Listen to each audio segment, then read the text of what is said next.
Welcome to my Printbite Plus review. In this video I will share my experience with Printbite Plus, and I will talk about if I recommend this 3D printing surface or not. I will also talk about the downsides of Printbite Plus and things you should keep in mind when using this printing surface. So first of all, let's talk about adhesion. In my experience, it is excellent. I never had a print not adhere properly when printing in the past 1.5 months or so that I had this printing surface.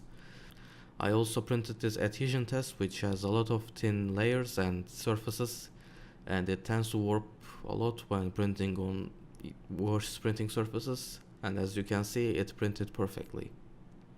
Let's also look at the surface quality of the prints. As you can see, it's a very smooth semi-reflective finish. It is not as shiny as printing directly on glass, but it is shinier than printing on things like tape. Also, since Printbite Plus surface is very smooth, the printed parts surface is very smooth without any imperfections as well, at least if you didn't damage the Printbite Plus. And that is my biggest criticism of the Printbite Plus. It is very easy to damage the surface. All of the damages on my Printbite Plus were my fault, so I cannot blame the surface too much, but still, it shouldn't be this easy to damage it. As you can see, there are multiple damages on the surface, and this is how a printed part on the damaged parts of the surface looks like.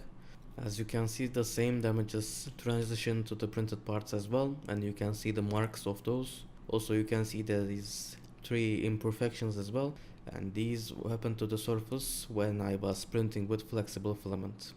The flexible filament issues are documented in the manual as well, and it instructs you to print at 0.1 higher Z height, so basically skipping the first layer. And while this works most of the time, the prints can still damage the surface if you're unlucky, and do not ever print without increasing the Z height, as it sticks way too much to the point where removing the printed parts without damaging the surface is impossible. Other than the flex filament issues, you can also damage the surface by being impatient and not waiting for the heat bed to cool down. For example, this mark happened when I didn't wait long enough to remove a 20mm test cube and it damaged the surface. So make sure you wait long enough before removing any print. So now it's time for the conclusion of the video. Would I recommend Printbite Plus? Well, the answer is it really depends. If you are going to print with flexible filaments, even occasionally, once in a while, then I cannot recommend this printing surface. It is very easy to damage the surface when printing with flexible filaments, even if you follow the instructions and start printing at 0.1 higher Z height. And one mark on the surface is basically enough to destroy the purpose of a good 3D printing surface, as that mark will transition over to any further 3D print you make. So just don't choose this surface for any kind of flexible filament printing.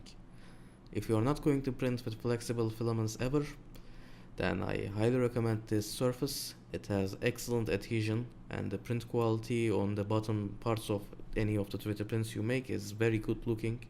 And the only thing that you should be careful of is it's still relatively easy to damage the surface, but if you pay attention and make sure the heat bed cools down before removing any of the parts, then you probably won't damage the surface. Also, don't use any tools like prying tools as well. So if you are careful, I would expect that this printing surface will last you for years. So I hope you found this review useful. If you did, please leave me a like below. And if you have any questions regarding my experience with Printbite Plus, just leave them as comments below and I will answer them. Thanks for watching.